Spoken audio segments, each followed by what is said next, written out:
مولانا سید منت اللہ رحمانی، مولانا سید ابو الحسن علی ندوی، مولانا ابو الاسلام قاسمی، مولانا سید نظام الدین، مولانا سید محمد علی رحمانی، مولانا مفتی ظفر الدین مفتاحی، مولانا مرحد الدین سنبھلی، مفتی نعمت اللہ، مفتی کی متفق آراء، مفتی احمد علی سعید کی متفق آراء اور تصدیق سے تیار ہوا اور شائع ہوئی ہے اور شائع تھی۔ اس کتاب میں بھی آپ دیکھیں گے کہ کفو کے نام پر انہوں نے ذات پات خوب فروغ دیا ہے۔ کفو کے بارے میں لکھتے ہیں، میں بحث چھوڑتا ہوں میں، جو نسب کے کفو سے لکھتے ہیں، نسب میں کفات کا اعتبار عرب خاص کر قریش اور عجم کے کل خاندان میں کیا جائے گا جنہوں نے اپنے نسب کو خود رکھا ہے، البتہ باقی سارا عجم ایک دوسرے کا کفو ہے۔ اسی اصول کے پیش نظر لڑکی اپنے ولی کا غیر کفو یعنی مظلوم رذیل ذاتوں میں کرایا ہوا نکاح فسخ کروا سکتی ہے، اور اسی کفات فی نسب یعنی نسب میں برابری کی پیش نظر کسی بالغہ لڑکی غیر کفو یعنی نچی ذات میں کیے ہوئے نکاح کو فسخ کر دینے کا اختیار ولی کو حاصل ہوگا۔ اب اللہ اگر لڑکی بھی جو کوئی غیر کفو شادی کر لیتی ہے تو اس کو ایک توڑ سکتا ہے۔ پھر آگے لکھتے ہیں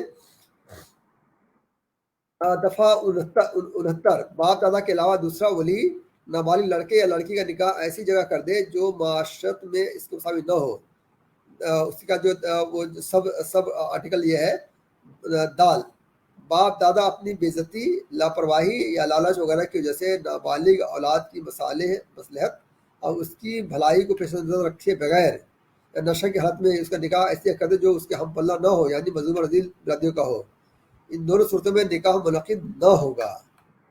پھر لکھتے ہیں دفعہ 70 پہ الف، نابالغہ اپنا نکاح ولی کی رضا کے بغیر غیر کفو یعنی مظلومہ چھوٹی ذات میں کر لے تو ولی اسبا مطلب جو مرد ولی ہے ان کو حق اس کو نکاح توڑنے کا حق حاصل ہوگا۔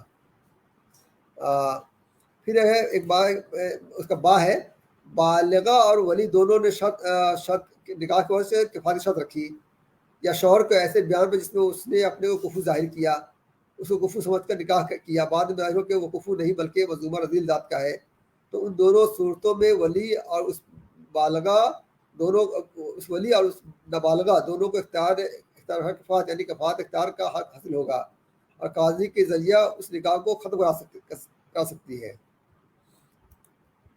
اس کا جیم پارٹ ہے باپ دادا نابالغ اولاد کا نکاح کفات کی شرط پر یا کفات کے بارے میں تفریق ثانی کی بنیاد پر اعتماد کر کے اس کے ساتھ کر دے، پھر اس کے خلاف ظاہر ہو تو باپ دادا کو عدم کفات نہ ہونے کی بنیاد پر قاضی کے ذریعہ تفریق کا حق حاصل ہوگا، بلکہ اولاد اس کا نکاح باپ دادا نے کیا ہے اگر بالغ ہو چکی ہے اور اس کے بلوغ سے پہلے باپ دادا نے عدم کفات ظاہر ہونے کے بعد اس نکاح پر رضامندی ظاہر نہیں کی تو اولاد کو بھی عدم کفات کی بنیاد پر قاضی کے ذریعہ حق تفریق حاصل ہوگا۔ دیکھیے ان پوری باتوں میں جو ہے کس طرح انہوں نے جو ہے کاشف کی بات کیا ہے، اور ایک جگہ لکھتے ہیں کہ جو ہے نو مسلم اور خاندانی مسلم دونوں ایک دوسرے کفو ہیں، لیکن یہ غلط فہمی ہے۔ وہ دفعہ 119 میں لکھتے ہیں کہ نو مسلم اور خاندانی مسلمان ایک دوسرے کے کفو ہیں، لیکن یہ جو ہے یہ جو بات کرتے ہیں خاندانی مسلمان اور نو مسلم برابر ہیں، یہ اس کے کہتے ہیں کہ اس عرب کے لیے ہے، یہ نان عرب کے لیے نہیں ہے۔ لکھتے ہیں کہ امام حنیفہ اور صاحبہ یعنی امام ابو یوسف اور امام محمد اس بات پہ متفق ہے کہ کفات میں نو مسلم اور خاندانی مسلمان ہونے میں کا اعتبار عربی نسل لوگوں میں نہ ہوگا، کیونکہ وہ صرف نسب پر فخر کرتے ہیں، اسلام قبول کرنے میں نہیں۔ اسی بنیاد پر کوئی ایسا عربی نسل جس کا باپ کافر ہو کسی ایسی عربیہ مسلمان عورت سے شادی کر لے جس کا خاندان کئی پشتوں سے مسلمان چلا رہا ہو تو بشرط اس کا کفو ہے۔ یعنی جو بات کی انہوں نے یہ ہندوستان میں کوئی اسلام قبول کرتا ہے کوئی نان مسلم تو اس کے لیے نہیں کر رہے ہیں، یہ کریں گے اس کے لیے جو عرب میں ہے۔ تو اب یہ ان کا پورے مسلم اسلام بورڈ کا جو ہے مسلم اسلام بورڈ کی جو مجموعہ قوانین اسلامی کا ہے، یہ کتاب چھاپی گئی تھی خاص طور سے شابان کیس کے پیش نظر، اور اس بنیاد پر کہ اس کو کوڈیفائی کیا گیا تھا، اس کا انگلش ترجمہ بھی کروایا گیا ہے۔ ایڈوکیٹ طاہر کوئی طاہر صاحب ہیں، صحیح طاہر محمود صاحب، اسے ترجمہ کیا ہے اس کا، یہ دکھانے کے لیے کہ جو جج ہیں اور وکیل ہیں ان تک یہ کتاب پہنچ جائے کہ جب آپ فیصلہ کرنا ہو تو آپ اس کی وجہ سے فیصلہ کیجیے، ہمارا اسلام یہی ہے۔ میں آگے بتا دوں کہ جو ہے اس کتاب کے فارورڈنگ میں مولانا السلام کاشف صاحب کی کتاب کو شریعت محمدیہ شریعت اسلام کے احکام کا مجموعہ ملت اسلامیہ شریعت محمدیہ کی عظیم امانت لکھا ہے. مولانا سید ابو الحسن علی ندوی نے اس کتاب کے مقدمے میں لکھا ہے مسلم لا بورڈ جن احکام یا موضوعات سے بات ہے وہ ابھی دیگر شرعی قوانین کی طرح کتاب سنت سے ماخوذ ہے، بلکہ اسے ایک امتیازیہ حاصل ہے کہ اس سلسلے میں بیشتر احکام براہ راست قرآن مجید میں مذکور ہیں. مثلا نکاح، طلاق سے متعلق احکام قرآن مجید کی 5 سورتوں بقرہ، نساء، نور، احزاب، طلاق کی تقریباً 30 آیتوں میں ہے. مگر دیکھ لیجئے مگر جو ایک تعجب بات یہ ہے، شاید کسی سے آواز آ رہی ہے، ایک تعجب بات یہ ہے کہ جو ہے اس پورے مجموعہ قوانین اسلامی میں کہیں بھی حوالہ جو ہے قرآن اور حدیث سے نہیں دیا گیا ہے، دیا گیا ہے فقہ کی کتابوں سے دیا گیا ہے. پوری کتاب کے اندر ہمیشہ فقہ کا دیا کہ فلاں فقہ میں ہے. کہیں بھی آپ کو قرآن کی آیت نہیں حوالہ ملے گا، آپ کو قرآن ملے گا. میں آپ کو دیکھوں اگر ان مسائل احکام کے حوالے جاؤ تو کہیں بھی قرآن آیات اور حدیث کا ایک بھی حوالہ نہیں ہے. اگر حوالہ ہے تو فقہ کی بات کا بات ہے تو فقہ کی. خود قاضی صاحب نے لکھا ہے، جو قاضی سید السلام قاضی صاحب نے لکھا ہے، ان تمام احکام کے مصادر مستند کتب فقہیہ کے حوالے سے نقل عبارت کتب درج کر دیا گیا ہے. مطلب یہ جو ہے خود لکھتے ہیں کہ اس میں جو حوالے دیے گئے ہیں یہ فقہ کی کتاب حوالے دیے گئے ہیں. تجویز بات ہے. اب بات کریں مجموعہ قوانین اسلامی اور حوالے دے رہے کس سے؟ حوالے کس سے دے رہے ہیں؟ فقہ کی کتابوں سے. اچھا سر مجھے یہ سمجھائیے کہ یہ جو میں آگے بتا دوں میں پہلے ایک بات رکھ لوں کہ یہ جو ہم بات کر رہے ہیں اس وقت مسلم پرسنل لا بورڈ اور اس کے علماء لیڈران کی، تو اس کو ہی سرکار بھی اور بہو سنکھیک سماج بھی اسی کو مسلمانوں کے ہی سنستھا مانتا، کہتے ہیں یہی پرتیندتو کر رہی مسلمانوں کا. یو سی سی کے اوپر بھی یہی جو ہے اپنی بات رکھ رہے ہیں اور یہ اپنے اسٹرکچر میں جاتی وادی ہیں. تو اور جو آپ جس کتاب کا ذکر کر رہے ہیں کہ جو ان کے اپنے سینٹر ہیں، جیسے کہ لکھنؤ میں ہر جگہ سینٹر ہیں جہاں پہ لوگ جاتے ہیں مشورہ لینے یا طلاق دینے یا طلاق لینے جو بھی، تو ان کی یہ ایک ان کا سنویدھان ہے یہ کتاب جو آپ بتا رہے ہیں، جس میں جاتی واد کے بارے میں ایسے لکھا ہوا ہے کون کسی شادی کر سکتا کون کسی شادی نہیں کر سکتا. تو مان لیجیے کہ ایک انصاری نے ایک سید لڑکی سے شادی کر لی، تو اس کے پاس اگر مسئلہ پوچھا جائے گا تو وہ کیا جواب دیں گے اس کا؟ نہیں ہوا کہے گا.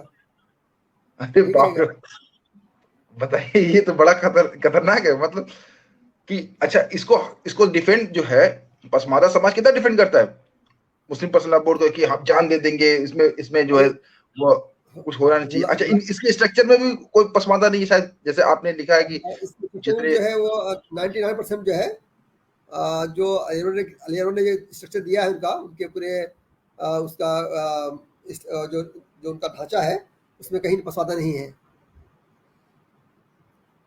اچھا پورا پسماندہ سماج جان دیے ہوئے مسلم پرسنل لا بورڈ بچا کے رہیں گے ہم. ایک پسماندہ تھے وہ پروفیسر تھے، وہ انتقال کر گئے، علی گڑھ کے تھے وہ. اس میں میں بتا دوں آگے جو ہے قاضی صاحب لکھتے ہیں 19 اگست 2001 میں بمبئی کے اندر مجموعہ قوانین اسلامی کا اجرا کرتے ہوئے قاضی صاحب نے کہا تھا اس کتاب میں فقہی حنفی مسئلہ کے تحت اسلامی قوانین کی تشریح کی گئی ہے کیونکہ ہندوستان میں اسی مسلک ماننے والے کی اکثریت ہے. انہوں نے مزید کہا میں کسی مسلک کو سوتیلا نہیں سمجھتا، میں مشکلات کے وقت ایک مسلک کو چھوڑ کر دوسرے مسلک سے استفادہ کرنے کو روا سمجھتا ہوں. میں یہ کہنا چاہتا ہوں کہ یہ جو دعویٰ کیا جا رہا ہے کہ قرآن میں براہ راست نصوص کے موجود ہیں، کیا کوئی ایک صریح آیت بھی اس کفو کے لوادہ میں لپٹی ہوئی ذات پات ابلیس وار کی تائید میں دکھائی جا سکتی ہے؟ حتیٰ کہ کوئی صحیح اور صریح حدیث بھی دکھائی جا سکتی ہے؟ نہیں ہے. علامہ ابن حجر کہتے ہیں کہ کفو میں نسب کفو کے سلسلے میں ایک بھی صحیح حدیث نہیں ہے، سنگل صحیح حدیث موجود نہیں ہے. سوچ لیجیے آپ. یہ آپ کہہ رہے ہیں کہ کوئی سنگل بھی موجود نہیں ہے، تو یہ آیا کہاں سے؟ مطلب اس کو اتنے بڑے پیمانے پر لوگ مانتے ہیں، اتنے جو آپ کہیے کہ سارے مسلک کے جو جاتی وادی علماء سب اس کو کوٹ کرتے ہیں. ہم جو ہے ایک میں الحدیث علماء کا بھی ذکر کیا سید کے اس پہ سیدی بڑھائی کے اوپر وہ کر رہے تھے. جی ابلیس نے کیا کہا تھا؟ میں بھٹکاؤں گا، میں آؤں گا آگے سے، دائیں سے، بائیں سے، پیچھے سے. جتنی موضوع حدیثیں ہیں اس پہ کی بنیاد ہے پورے کا سسٹم کی. تو یہ شیطان اپنے مسئلہ کامیاب رہا. اللہ نے کہا بھی ہے کہ کر لو جو کرنا ہے شیطانوں کو، تمہیں تمہارے ماننے والوں کو میں چھوڑوں گا نہیں، نکلی دروازے ہیں جہنم کے کھلے ہوئے. ہم نہیں کہہ رہے بھائی، قرآن کہہ رہا ہے. یہ نہ کوئی کہتا ہے کہ جو ہے علی مرزا یہ کہہ فلاں کرے، بھائی میں نہیں آتا علی مرزا کہہ رہے، میں جانتا ہوں نبی صلی اللہ علیہ وسلم نے کیا کہا ہے، ہم جانتے ہیں اللہ نے کیا کہا ہے. ٹھیک ہے. یہ کچھ لوگ جو ہوتے ہیں باطنی ہوتے ہیں، کچھ لوگ ہوتے ہیں جو پیسے سے سپورٹ والے ہوتے ہیں، کچھ لوگ ہوتے ہیں جو کاسٹ کچھ اور ہوتی ہے لیکن چھپاتے کچھ اور ہیں وہ. اور جو لوگ کہتے ہیں کہ علی مرزا نے کہا، تو علی مرزا صاحب بھی تو اگر مرزا ہے تو وہ صحیح تو ہے نہیں، تو ان کا درجہ بھی تھرڈ پہ آ رہا، فورتھ پہ آ رہا ہے. ٹھیک ہے. اور بھائی میں تو قرآن کی بات کرتا ہوں. اب میں بار بار کہہ رہا ہوں، قرآن نے جگہ جگہ کہا ہے، نبی صلی اللہ علیہ وسلم نے کہا کہ لو تقول علیہ بعض الاقاویل، کہ اگر میرے اوپر بات گڑھ کے بیان کرتے تو میں پکڑ لیتا ان کو شگے رکھ کاٹ دیتا. ہی کہا ہے اس نے لخذنا بالیمین ثم لخذنا باليمين، اس طرح کوئی الفاظ ہے قرآن کے. پھر یہ کہا کہ اے نبی آپ وہ چیز کیوں حرام کرا دیتے جس کو اللہ نے حلال کرا دیا ہے. تو ہم نبی کریم صلی اللہ علیہ وسلم کی ذات سے کیسے امید کر سکتے ہیں کہ اللہ کے رسول جو ہے اللہ کی باتوں کو اپوز میں بیان کریں گے. اللہ کا رسول انسان برابر، اور نبی صلی اللہ علیہ وسلم پہ گڑھ کے پیش کرو گے نہیں. انہوں نے کہا کہ فلاں سید افضل، تو اللہ کی بات میں نبی کی بات میں کلیش ہوا. کیا ہم یہ امید کر سکتے ہیں کہ اللہ کے رسول جو ہے نبی اللہ کی بات کا وہ اپوز کر سکتے ہیں؟ بولیے. نہیں. اور کوئی یہ مانتا بتا دے. بیسک اسلام کا بیسک آدھار یہی ہے کہ وہ کیسے اپوز کر سکتے ہیں یا اس کے خلاف جا سکتے ہیں. اسی لیے اللہ رسول نے کہا اپنے آخری خطبے میں کہ میں نے اے سبز کہا کہ میں نے تم دین پہنچا دیا. کہاں پہنچا دیا؟ دین پہنچا دیا. بیلا کموکاست قرآن جگہ جگہ کہا ہے. مطلب جو ہے کہ تم سوچتے ہو کہ جو ہے جو وہی آ رہی ہے اس میں گھٹا نہیں ہے، جو وہی آ رہی ہے بالکل جو ہم بھیج وہی تو پہنچ رہی ہے، کوئی کمی نہیں ہے کوئی کہیں پہ کوئی جو ہے ڈنڈی نہیں ماری جا رہی ہے. جیسے قرآن میں ذکر ہے. دیکھیے قرآن سے بھاگنا، دیکھیے شیطان کی بات میں کیوں بار بار کہتا ہوں، جو قرآن کی چار پیش کیا میں نے، شیطان کہہ رہا ہے دائیں سے بائیں سے آگے سے پیچھے سے، تو وہ ڈائریکٹ نہیں کہہ رہا ہے، کہہ رہا ہے کہ ایسے افضل ہے تو وہ ایسے افضل ہے، تو وہ اس کی خاندان ہے، اس کا خاندان ہے. بھائی خاندان ہوا کرے انسان. اور اسلام میں تو جو آپ نماز روزہ پڑھتے ہیں وہ بھی آپ کا پرسنل میٹر ہے. اصل اسلام کیا ہے؟ اخلاقیات ہے. آپ کا بیہیو جو ہے آپ کے پڑوسی کیسا ہے، آپ کا بیہیو آپ کے دوسرے لوگوں کے ساتھ معاملات کیسے آپ کے ہیں. اسلام میں سب سے زیادہ زور کس کو دیا گیا؟ معاملات کو زور دیا گیا ہے. فقہ کی کتابوں میں یا حدیث کتابوں میں پورا ایک چپٹر ہے کتاب البیوع کا. کتاب مطلب کس طرح آپ کو رہنا ہے، آپ کو معاملات کیسے کرنے ہیں، آپ کاروبار کیسے کرنے ہیں، اس کو کوئی زور نہیں دیتا ہے. نماز پڑھ لو روزہ پڑھ لو، اس بات کرتا ہے. اصل جو انسان کو تکلیف نہ دینا یہ اسلام ہے. کسی کو آپ نیچے آپ کہہ رہے ہیں کیا اس کو تکلیف نہیں دینا ہے؟ تکلیف سے بڑی کیا بات کر سکتی ہے. جی اچھا سر آگے بڑھتے ہیں تھوڑا سا، اس کو آگے کرتے ہیں. آدھا گھنٹہ ہو چکا ہے. اچھا کوئی ساتھی جو سوال کرنا چاہتے ہیں وہ سوال کرتے ہیں. جیسے مختار بن احمد صاحب کئی باتیں لکھ رہے ہیں، آخر میں آپ کے سوال کا جواب دیا جائے گا. جی سر آگے بڑھتے ہیں. دیکھیے میں آگے بتا رہا ہوں کہ جو ہے اس کتاب کو جب چھپی تھی تو مولانا سید ابو الحسن ندوی صاحب جو رسول اللہ بورڈ کے صدر تھے، وہ لکھتے ہیں کہ دستور نے مسلمانوں کو حق دیا ہے کہ نکاح، طلاق، ایلا، اظہار، لیان، خلا، موارات، خلائی کی ایک قسم کے فسخ نکاح سے متعلق مقدمات اگر سرکاری عدالتوں میں دائر کی جائیں اور دونوں فریق مسلمان ہو تو سرکاری عدالتیں اسلامی شریعت کے مطابق ہی مذکورہ معاملات میں فیصلے کریں. انہی قوانین کا مجموعہ مسلم صبر کہلاتا ہے. ٹھیک ہے. یہ جو مجموعہ قوانین اسلامی ہے اسی میں سب موجود ہے، سب چیزیں. یہ اچھا اب تھوڑا سا میں روک رہا ہوں آپ کو جوڑنے کے لیے. میں بات کر دوں.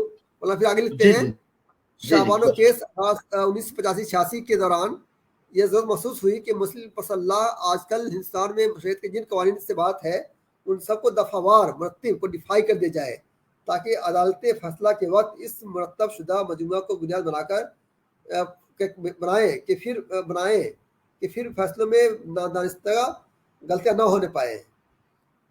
ٹھیک ہے. اور یہاں پہ تھوڑا سا روک رہا ہوں سر. میں اس لیے روک رہا ہوں کہ اس شعبانوں والے مدے پر آپ کا کیا نقطہ نظر ہے کہ کیا مسلم پسندہ بورڈ نے جس طریقے سے فیصلہ لیا الگ میٹر ہے.